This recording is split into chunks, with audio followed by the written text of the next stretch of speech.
Are you tired of blowing up your accounts? Are you sick of revenge trading, oversizing, overtrading, all the other types of negative trading behaviors that destroy all the progress that you've made over the past few days, weeks, months, sometimes even years? Well, if you've ever blown up an account after a losing streak, or if you've made an impulsive decision to just try to get your money back, this video is for you. We're going to talk about revenge trading. We're going to talk about the emotional roller coaster that every trader faces. And most importantly, we're going to talk about maybe some of the things that we can do to help manage our emotions so they don't destroy our trading account.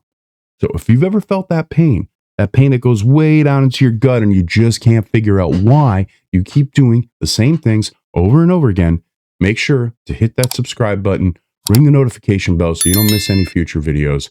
We're going to go ahead and dive right into it. Okay, so first of all, what is trading psychology, right? Trading psychology, if you've watched my channel before and you know a little bit about me, I don't really buy into trading psychology too much. To me, it's not trading psychology. It's just psychology. The way that you do one thing is the way that you do everything.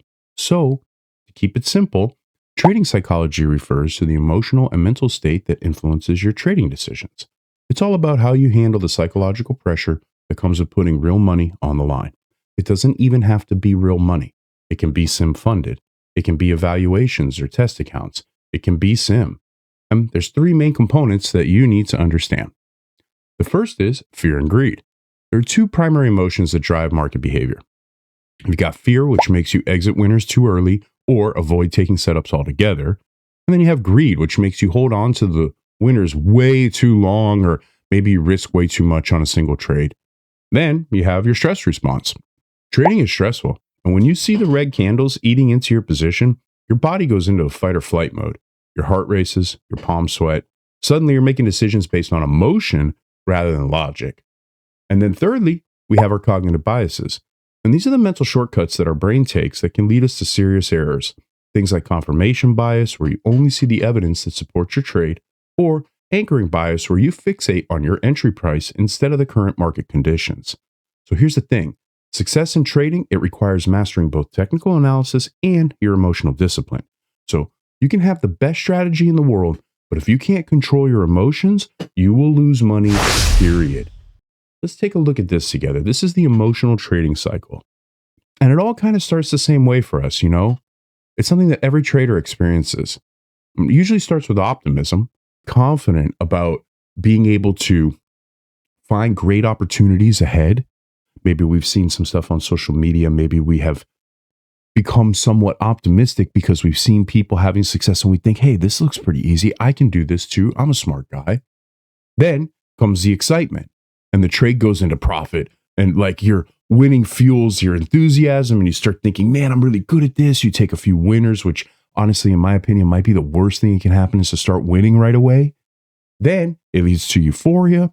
You're at peak confidence. You feel invincible. And this is where things get dangerous because euphoria makes you take excessive risks and you start over leveraging, abandoning your risk management rules.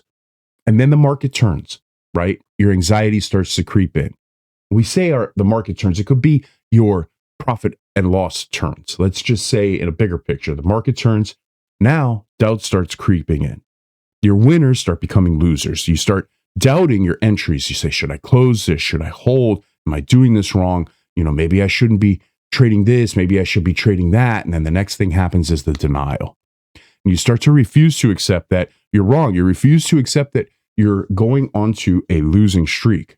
And you think, oh, I can come back. It'll be okay. It's just temporary. And then meanwhile, your P&L shrinking. And finally, it just hits this panic mode where logic goes out the window. You take enough stops, you take enough damage, and you start closing positions at the worst possible time. You're scratching things that you shouldn't be scratching. You're doubling down. You're trying to fix the situation, sizing up, getting angry.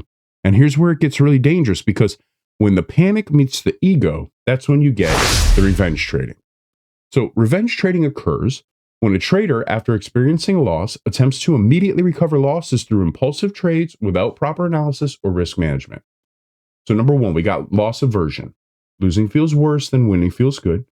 Number two, we've got ego and pride. We've got difficulty accepting being wrong. Number three, we've got the need to improve competence, which is the strong urge to fix the mistake immediately. If you've ever had that feeling. Number 4, we've got fear of missing out, FOMO, or panic over potential recovery opportunities. Right? And then number 5 is the emotional override. And the pain it drives impulsive, irrational decisions. And that's it. Now, this is just it's a made up numbers here, but consequences of revenge trading. So if I had a $10,000 account and it starts to compound each day where I just start, going, it gets worse and worse and worse. And the thing is that each bad trade compounds the damage. And then the risk starts to increase, and the losses become bigger and bigger. The position sizes grow irrationally. The strategy becomes broken. The trading the plan, you've abandoned it completely and entirely. You're mentally exhausted. The stress leads to more errors.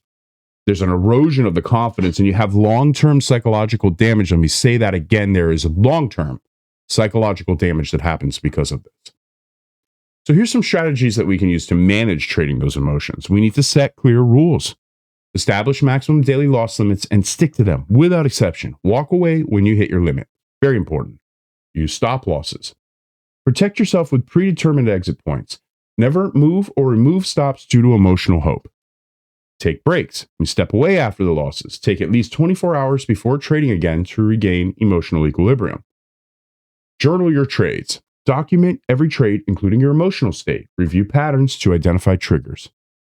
Practice mindfulness. Develop awareness of your emotional state. Recognize when emotions are driving decisions. And start small. So reduce position sizes after losses. Rebuild confidence gradually with smaller, manageable trades. So the next thing we need to really look at is like building a systematic trading plan. There's a well-defined trading plan which removes emotion from the equation, where we have entry criteria, where we're defining exactly the conditions that we want to enter trades. We have our position sizing, which is standard, risk only 1 to 2% of your capital during a trade. Then we have stop loss placement, where we set stop loss based on technical levels, not emotions. Number 4 is profit targets, and we establish realistic take profit levels in advance. Number 5 is our daily limits, where we have a maximum number of trades, perhaps, and maybe loss tolerance. And number 6 is our review process. This is a regular analysis of performance and adherence. Following a systematic plan consistently is the best defense against emotional trading. Let me say that again. Following a systematic plan consistently is the best defense against emotional trading. I'm going to jump back one slide. Set clear rules. Use a stop loss. Take breaks. Journal your trades. Practice mindfulness. Start small.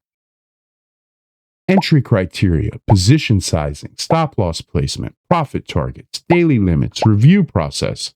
And I want you watching this video, if you're a person who struggles with oversizing, with revenge trading, with these things, I want you to ask yourself, are you consistently doing these things?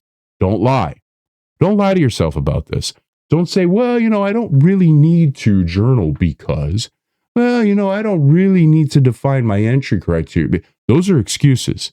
We can find ourselves slipping into denial very easily and sort of try to convince ourselves about why we can do things that we need to do, like in a different way.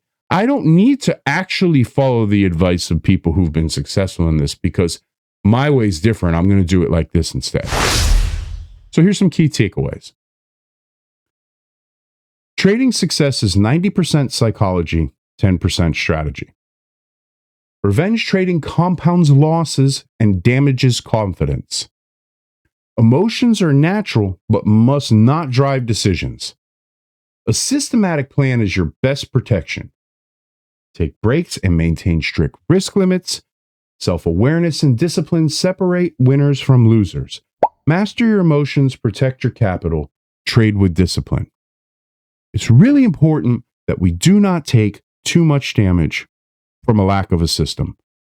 I traded for years without doing the things that these slides say, without journaling my trades, without protecting my stop losses, without staying consistent in my sizing.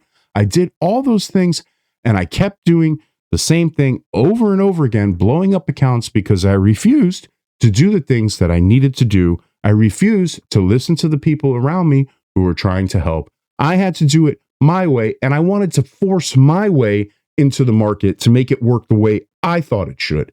And the thing with that is the market doesn't care. You are not going to get anywhere like that. You're going to blow up over and over again until the pain becomes so much that you quit. So the sooner that you start doing these things, which are incredibly uncomfortable. That's why we don't just do them naturally. It's not very comfortable to use a strict stop loss. It's not very comfortable to only take a set number of trades throughout the course of a day. Those things are not so comfortable, but they're a good starting place. And when I can start to adhere to those things, then I can move into other areas where I can determine whether or not I might change some of those things up. But until I start getting results with the very basic things that I need to do, that I know that I need to do, I can't do anything else until I do that. Otherwise, I'm going to continue to blow accounts up over and over again. And then I will eventually take enough damage that I just quit. You want to find out more about trading? You want to come join us in Discord and listen to us trade live? We do it for free every single day. The link for that's down in the description. You can also find all of my favorite prop picks. I've got all kinds of different prop firms that I have relationships with, that I personally use, that I trade with. You can find those down in the description as well. If you guys like this kind of content, I really would appreciate it if you could hit the like button, subscribe. That's great. I want to leave you with one last thing. Here's another video on my favorite prop account from LucidFlex.